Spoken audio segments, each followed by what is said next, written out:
Welcome to Under the Lens. Come and enjoy an extraordinary, raw, and unfiltered podcast that delivers debate, discussions, and interviews about film, pop culture, and everything in between. Here is your host, film critic and journalist, Byron Lafayette.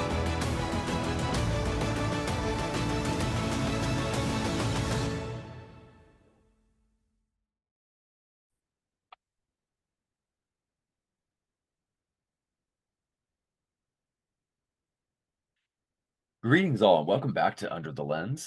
Today we're going to have a rather fun episode, in my opinion, and especially for those who enjoy the Godzilla Monsterverse that is currently taking the theaters, by storm again. Much to my delight and my guest who's going to be coming on. So today we're going to be kind of discussing the Monsterverse spin-off show, Monarch: Legacy of Monsters.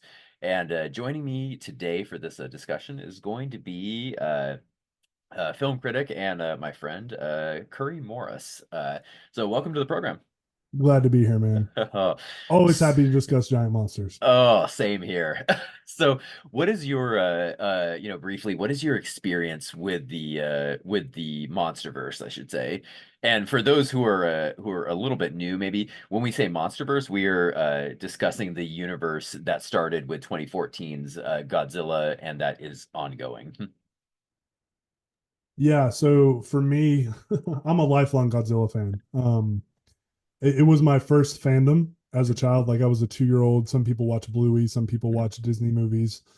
I watched Godzilla as a toddler. So for me, it's a huge deal. So just hearing that there was going to be a shared universe in the style of Marvel with all the giant monsters I grew up with and crossing over Godzilla and Kong again, it's like, yes, this is everything I've wanted my whole life.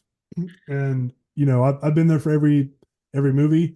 I've supported it in every different tone it's had.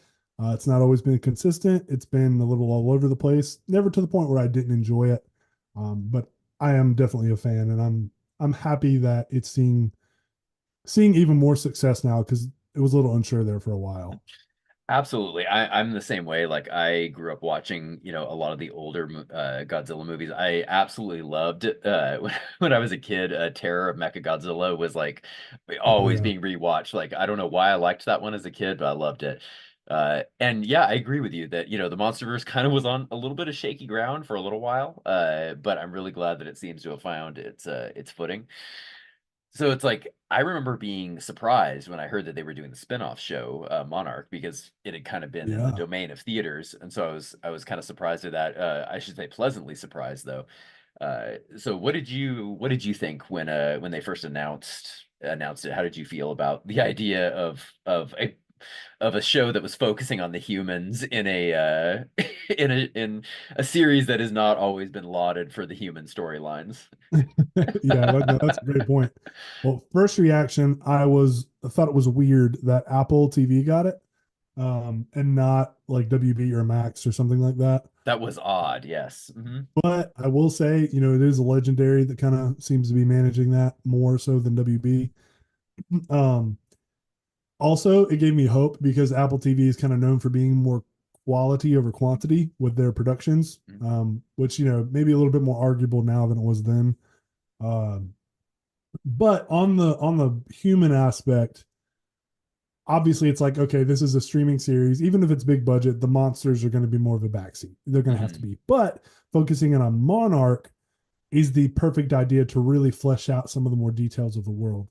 We just didn't know what that would look like. I think my expectations may more have been like, I would have been okay with a monster of the week kind of thing, where they like go find, this kaiju in the Arctic and this one in, the jungle, and like it's Monarch. You kind of see the ins and outs, and that's not really what the show was. There's a little bit of that, and I kind of hope they get into that. We can kind of talk about that more. But I was excited at the possibility initially. No, yeah, I was the same way because, like, I always really liked the Monarch organization in the films. I always thought it was a really interesting kind of or human organization that ran along the side. So, getting to know the history a little bit more, I was definitely excited about it.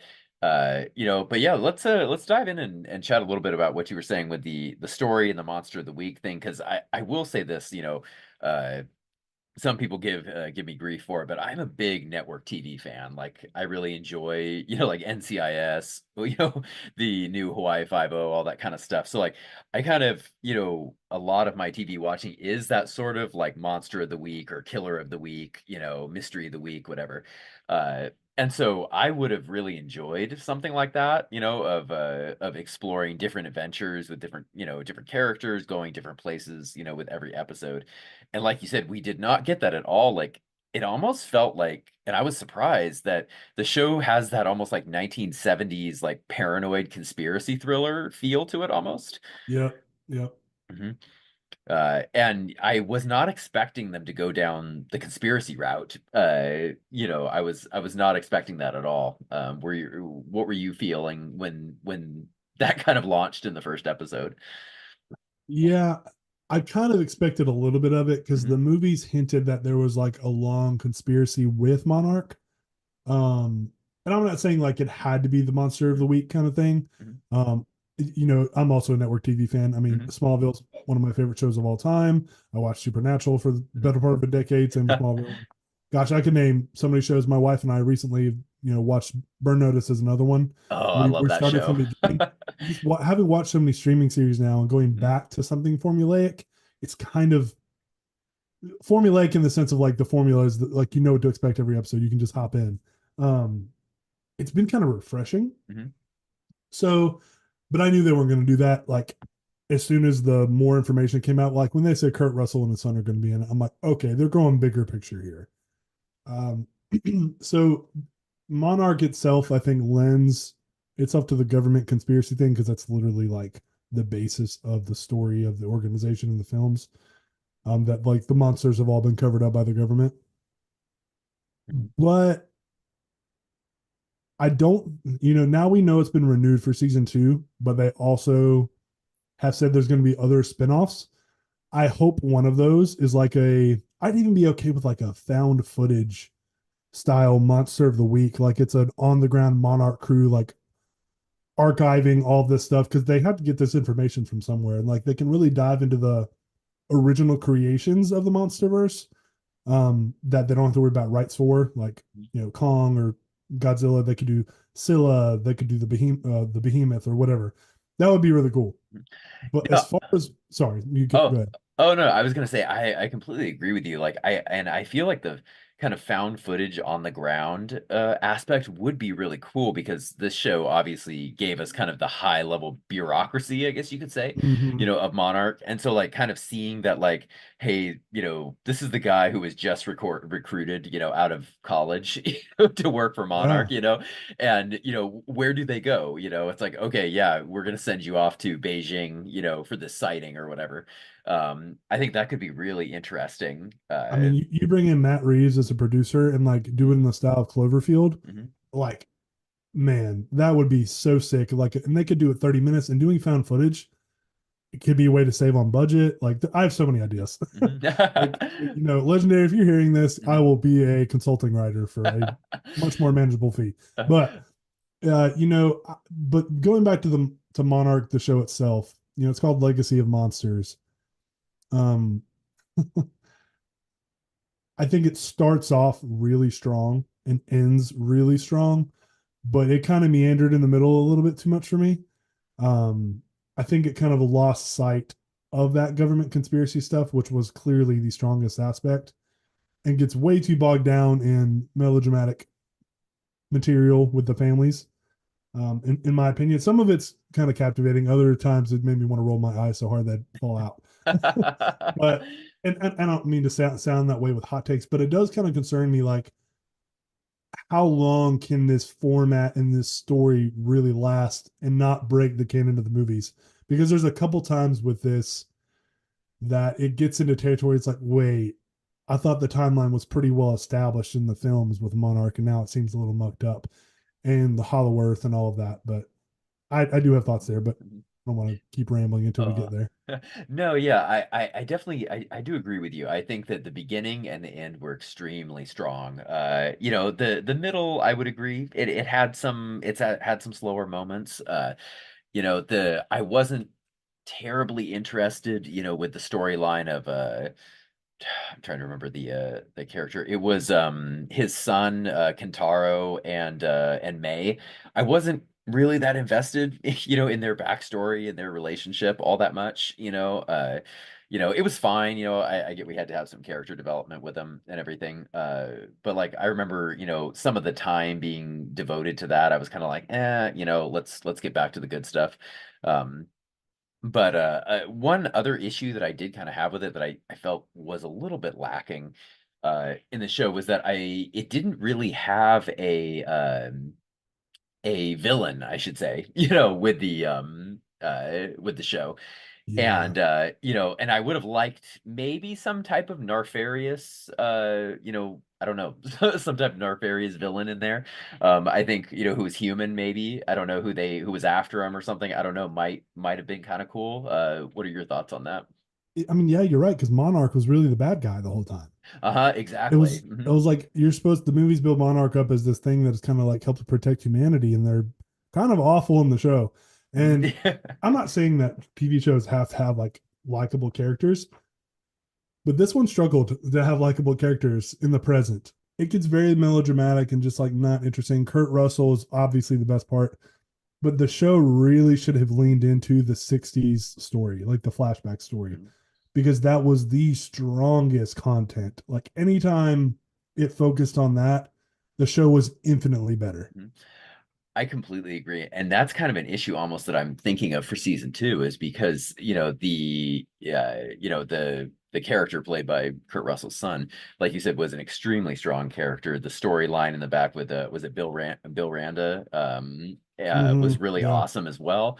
And it was just really great. And so I'm kind of wondering, like, I was like, I think they need to keep those flashback elements going in season two. I'm not 100% sure how they're going to do that. My The per best. Oh, Go go ahead. ahead. Sorry. Oh, I had a version, but you say first. Oh yeah, I had an idea of Uh-huh. like what they could do in place of that. Mhm. Um, I definitely don't think Kurt Russell's character is dead, Shaw. Oh yeah, I agree. When he sacrificed, all they have to do is say he got sucked into some vortex that reversed time, and they can bring Wyatt Russell back, and then they can continue the romance with him and Grandma Randa. I can't think of her name either, but Keiko, Oh, that's actually a very interesting idea because with the time differential that's because going she's on, like you said, they could have him come back as young. I hadn't even thought about that. That's a great yeah, idea. because if Kurt Russell's like, nah, I'm good, they could do it where it's some kind of affliction from the not Hollow Earth, wherever the heck they were. Which, Yeah. let me rant for just a second on that. Which the Hollow Earth is a big thing in the movies now, and the new movie goes more into the Hollow Earth, and there's secret areas of the Hollow Earth. So everybody thought they were in the Hollow Earth in this show, but it's like no, they're in between the Hollow Earth and the thing. I'm like, so is the Earth not hollow if there's a hollow section in between that and the Hollow Earth? I was like, it didn't make a lot of sense. I'm like, where the heck are they? I think they could have explained that better, and there is opportunity for them to explain that, but it is hard not to see it as conflicting with Godzilla versus Kong because there was nothing about time dilation and like interstellar effects referencing the movie with like, hey, you've actually been down here a week, but it's been 60 years upstairs. I think they could explore that more and using Kurt Russell's character Shaw and like the effect, like maybe it reversed him age wise. That could be a really interesting way to explore that further. Maybe they have to go back. I don't know. That would actually be really cool because I do want to see, like you said, more explanation about the hollow slash not hollow Earth that was explored.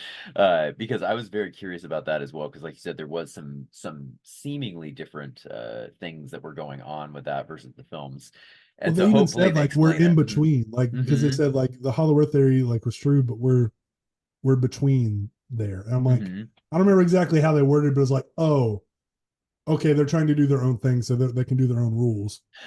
Yeah, exactly. And it kind of makes it that they can kind of do their own thing from the movies without contradicting too much. So I mean, Mhm. it's an interesting idea, and it kind of definitely expands the world a lot more. But yeah, like you said, I hope they do actually explain it a little bit more in season 2 because I think that could be very interesting. And Mhm, play off the lost time angle from Keiko. Um, Anything where it's like people have been gone and missed chunks of their life, mhm, or like are should be old. There's so much good human drama to mhm. mine from that. That would be a strong focus, and they could easily, like I said, they could easily bring back Shaw, in Mhm. my opinion. Yeah, and I love the idea of making of like, reverse aging him because I think that, like I said, it brings back the best part of the show. But it also can, create that interesting, like you said, that lost out of time, storyline that they can do. So yeah, I love that. Now, speaking of connections to the films, what did you feel about to me, and I don't know, maybe you were expecting this, but I was completely surprised by the Mechagodzilla storyline that is obviously going to be continuing into season 2. I was pleasantly surprised by those connections. Were you expecting that, or was that a surprise to you? I was not expecting Mhm. that. To me, that is a good opportunity to flesh out something that clearly got cut from Godzilla versus Kong. That's one of those world building things where it's like, wait, what is this company? Why do they have a tunnel from the United States to China? Uh, why why do they have access to Ghidorah's head? mhm, Why do they have all this tech? Where were they?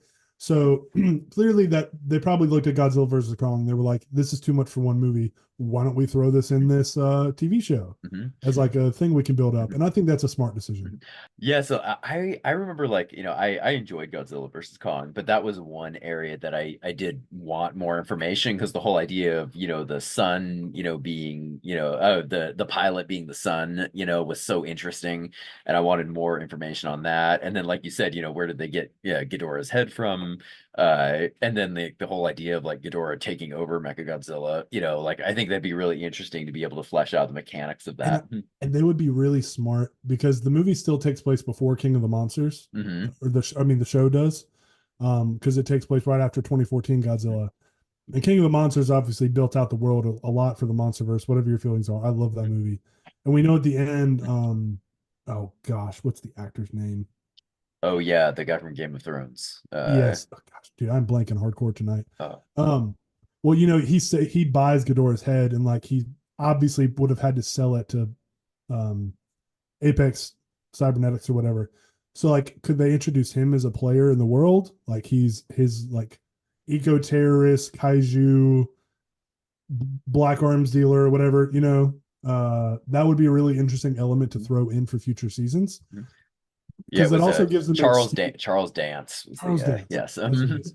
Like imagine he's like harvesting like kaiju parts or Mhm, something because Godzilla's killing other kaiju mhm, that have woken up, but they've written themselves into a corner a bit because not all the kaiju are supposed to wake up until King of the Monsters. mhm, So I almost think they need to set it after that movie, like do a 2 year time jump or whatever mhm, again.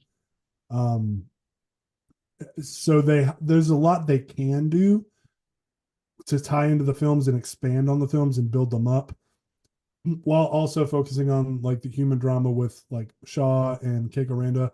Like leave the young people out of it if it's just going to be a love triangle because I just don't care. I completely agree. Like, I think it would be really interesting, like you said, if they brought in Dance's character, that terrorist organization would be really interesting. And like you said, the whole mechanics of like the head and everything would be very cool. And it would I would like to see, Apex Technologies, fleshed out more as this like, anti-monarch, honestly. I think it could just be a very, very interesting story. Yeah. And also too, it's an opportunity. I would love to see Tom Hiddleston's character Dude, come I was back about to in, say that. Oh, because we haven't seen hide nor hair of him since Skull Island. And so I think it'd be really interesting. Him and Brie Larson Hmm. like would be such good grabs for that show, and they could Hmm. age them up if they needed to, Hmm. or say that they like did a mission after Shaw did to that not Hollow Earth place Hmm. and do the same thing. Like Hmm. they're actually young because of that. Like, you can science the heck out of it and hand wave it, and I'd be completely fine with it. And obviously, they're teasing something with Kong being more part of the second season Hmm. because he's in that final shot. So Godzilla was kind of the big thing of season one. I'm wondering if Kong will be more of the focus of season two. You Yeah, know? it could be, and it could be very interesting as well because, it makes you wonder, with Apex, having their base on the on Skull Island. It could be, I don't know, they could explain possibly why the ecosystem collapses, by the time of Godzilla versus Kong. Who knows? That could be part of the story, which would be interesting. Yeah, Um, there's so much they can do mhm, there, and you know, obviously they built Mecha Godzilla somehow, mhm, but they had to have some kind of prototype, right? And what if the mhm. prototype was Mechanicong, which is from King Kong Escapes, the mechanical Ooh. King Kong? Mhm, That's kind of a lesser known like Japanese King Kong film. mhm. But like that could be a really cool, like there's a Mecha Kong that they could do in Ooh. the show, like going to Yeah. the monster side of things, which is kind of a good segue. Like Mhm. I think they nailed the Godzilla stuff. It's used a little more sparingly than I would like, but anytime he showed up, it was monumentally felt. Mhm. It affected everything in the show.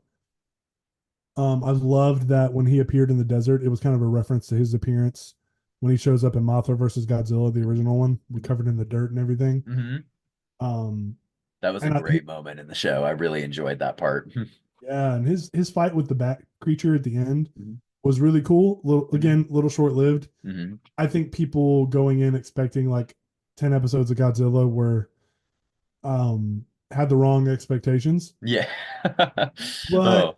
I do think when you focus so much of the runtime not on the most interesting human story, not on uh the monsters and the legacy of them, or even the other unique kaiju in the universe they created, it's kind of like, okay, we need to refocus and retool season two. Mhm. All the ingredients are there, Mhm. but it was more of an uneven show than I felt like. Mhm. Give Mhm. give me more monster lore, like mine the interesting stuff and dial back the stuff that just we don't care about. Mhm. Absolutely. And I think there's so much of the monster lore that they can continue to explore in the second season. I mean, because we saw in Skull Island how there's like the cave paintings, Yeah. and everything. So like I think, there's a lot of room to kind of explore the ancient history, of the monsters on Earth with ancient civilizations and everything. Like, they can absolutely, go the whole Indiana Jones route, make it like very adventurous and cool with this mythology. Yeah, I think too, like it would be smart to dial back or find better focuses for what the characters and their purpose serve. Mhm. Like Kate is a school teacher. She doesn't have any real connection to Monarch outside of Mhm. her parents and like any focuses. Same with Kentaro. It's like May is like a hacker, so she can like fit in. So bringing back like Tom Hiddleston and Brie Larson, like you Mhm. said, really, if season one was like, all right, we're the aftermath of 2014 Mhm. Godzilla. Okay, well then season two is seems like it's gonna be the aftermath of Kong Skull Island. Bring back John C. Riley from Mhm. Kong Skull Island. Oh, he would be awesome. Yeah, he would be super. And what's interesting as well is if they wanted to continue the whole flashback storyline, they technically could do that if they wanted to bring back Brie Larson and Tom Hiddleston and Oh, set the dude, flashbacks in the 80s, and that have is a them be, yeah, great idea. so it's very possible that they could do something like that, which would be super cool. And everyone would really like that. That would be fantastic because those are Mhm. huge draws, and it's not like Apple didn't throw a ton of money at this one. Hmm. Yeah, That's and he's uh done with the Loki show for now, so he has open time. it would be even crazier. Mhm. This was a fan theory that went around. There Uh-huh. was actually a leaked script that Mhm. did this for King of the Monsters, but it turned out to be fake. A lot of people thought that Charles Dance's character is actually Tom Hiddleston, but he changed his identity and became an eco terrorist after what he witnessed Ooh. Kong Skull Island. What if they actually did that, but used the flashbacks to build up why that happened? Ooh, that would actually be amazing. And then they could have Dance return in season two as the older version. Oh, Yeah, I love that idea. him That, oh. him not being present for the most recent two Monsterverse movies Mhm. has kind of made me sad because that actor just has such a gravitas to him. So, Mhm. dude, I still think that is such a great idea to just connect those two characters in some way, shape, or form because the age works out too. The age Between works out perfectly, and also, I mean, that could solve the problem that we talked about earlier of not really having a villain. You know, that they could shape him up as the series villain, basically, which would be really, really interesting. man. Now, Oh, yeah, see, now I'm infinitely more excited about season 2, just because they can pull stuff that the movies didn't do. It's like, and if they've been planning, like, hey, we're going to expand all this with these expensive shows, mhm, go for it. I mhm. am all for it. I'm all for it as well, and I think that I'm definitely excited for whatever the spin-offs could be. I definitely wouldn't mind even like a possible like I don't know animated kaiju show or something like that set in the world maybe as well. Like Well, I they think there's actually so have many done one. options. Oh, they have. Yeah, the Skull Island anime on Netflix, which I haven't finished. I'm like halfway through it. It's actually decent. Okay, I'm gonna have to look this up. Like, was there like not hardly any like marketing for that or something? How am I There hearing was about this not. for the first time?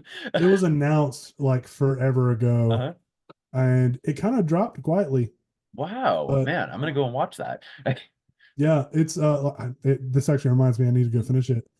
But they're testing formats and like, dude, imagine the found footage thing we talked about. Mhm. Like that's like the monster part, and then the rest of it's the X Files, like but Oh, monsters. mhm. I What? know. This It literally it writes itself basically. It's like it's so and like I feel like there's so much that they could add in, like you said, with the X-Files. It's like they don't have to go giant kaijus all the time. I mean, we saw in Cloverfield, remember there was all of the weird organisms yeah. dropping off the monster that were attacking people. Like there's all kinds of stuff with Well, even in monstrous Monarch, things. that's what Yeah. they thought Hmm. killed Keiko at the beginning. Those little things that Hmm. pull her down. That Exactly. Uh-huh. they could go with that, and Hmm. there's so many different things that they can do, especially if they set it like a spinoff a little bit later, Hmm. where like post Godzilla versus Kong, Hmm. where the Hollow Earth has kind of been opened up. They're exploring all the new kaiju have been awakened.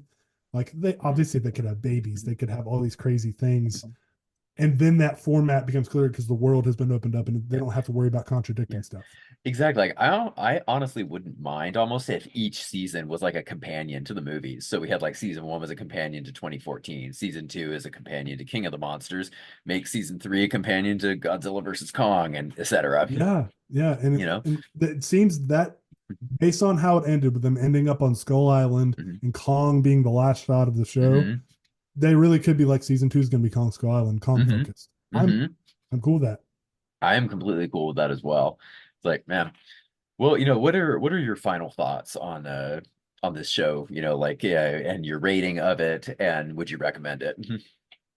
Rating, yeah, for Godzilla fans, I would recommend it for just because Godzilla fans watch everything with him. For Monsterverse fans, if you really enjoyed the tone of like Godzilla 2014 and the Monarch stuff within it, and the Monarch stuff within King of the Monsters, where it was a little bit more grounded, even though King of the Monsters took it a little further, then I definitely say check it out and give it a shot. That opening 2 segments left my jaw on the floor, and the last episode made me cry. With the human drama really came to a good head. But just be prepared for eye roll inducing human drama in the middle of it, and the present day storyline, and pretty compelling stuff in the back. At the end of the day, I don't know how much it adds to the universe right now. And in fact, some people would say that it actually mucks up the timeline a little bit too much. I'm okay with it. I think it's good, not great. I think it has a lot of potential. Some of that potential was wasted. Some of it was formatted weird. Some of it just was too. There was too much padding where they wanted to fill a 10 episode order, and they did it in a way that could have been more. That could have been more interesting, in my opinion. So I'd probably give it like a 6 or 6.5 out of 10, like 3 stars or so. Um, I enjoyed it. I didn't hate it, but there was enough. There was a couple week stretch where I was just like, okay, I'm losing interest if this doesn't. And I know that sounds harsh because my motto is to always look for the good. And the big thing for me, especially when seasons of TV shows come out, you really got to look at it as a whole and not individual episodes. And if they landed the ship at the end, and they did land the finale, and I think that sets up a promising future. So I'm hoping they learn the lessons from season 1 and make season 2 even better and all the things we talked about. If we can sit here and talk about these ideas, then the writers room can too. Absolutely. I'm very, very similar in your thought. I would definitely recommend it to Godzilla fans. And if you're not a Godzilla fan, I don't know really why you would watch it. Because it is Yeah. very much, it is very much for fans of that. But it can be for fans of any sort of Godzilla. If you're just the Monsterverse, whatever, I think there's definitely takeaways in there that you'll enjoy. Um, as far as a rating, I would probably go. I'm gonna give it a little bit higher than you, probably like maybe like a 7 out of 10. Um, and I give that extra half star in there mostly because I'm just a huge Kurt Russell fan. And I just like really, really liked his character a lot. And I thought it was just like, really, really fun and very entertaining.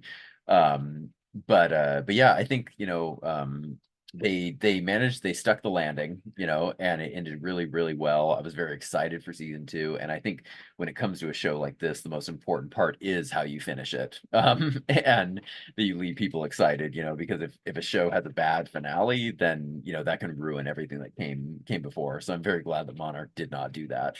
Absolutely. MCU shows, we're talking about you. Yes, don't even get me started on Moon Knight. I was enjoying that show and then I Oh watched the man. finale and I was like, what in the world? Moon Knight, man, that'll be a whole separate episode. Yeah, that could be something else we can talk about. But man, well, thanks for joining me, Curry. This was a lot of fun to talk about Monarch. Yeah, man, thank you for having me. I'm always down to talk about all things Godzilla. And, but the big thing is like people approach these monster movies like they either have to be these metaphorical, allegorical like commentaries, which are great, or they have to only be these giant monster smash fest, like entertainment spectacle things, which is also great. But Monarch kind of went for the middle approach. There's nothing really allegorical, and it doesn't deliver a ton on the monster fighting action. And I'm cool with doing either or. I'm cool with doing both at the same time. And maybe that's what they need to do is pick an identity and roll with it. Because I think that's what the show's struggling with is to pick an identity. So, but man, I know you already asked for my final thoughts, but I thought of that and wanted to say it. No, that's it's very, very accurate because yeah, I enjoy all the elements of Godzilla. Like you said, I enjoy the big dumb fun and the more, allegorical element. And I think Godzilla is one of the few franchises that can really embrace both and that you can enjoy both. Godzilla is truly like a comic book character. There's Hmm. no definitive incarnation. There's a flavor for everyone. So I'm excited to see how they adapt that for season two and for Kong because Hmm. Kong is ripe for potential. He doesn't have nearly the filmography Godzilla does. He definitely needs the development, and I think would be very, very interesting, especially developing him alongside the world of Monarch. I think could be very interesting. Yeah, for sure. But I'm Yeah. excited to talk about it as it comes, man. Yeah, definitely. We will gather again, with season two and and for any other movies that come out. Absolutely. All right, thanks for joining. Thank you, man. Yeah. Let's stop the recording.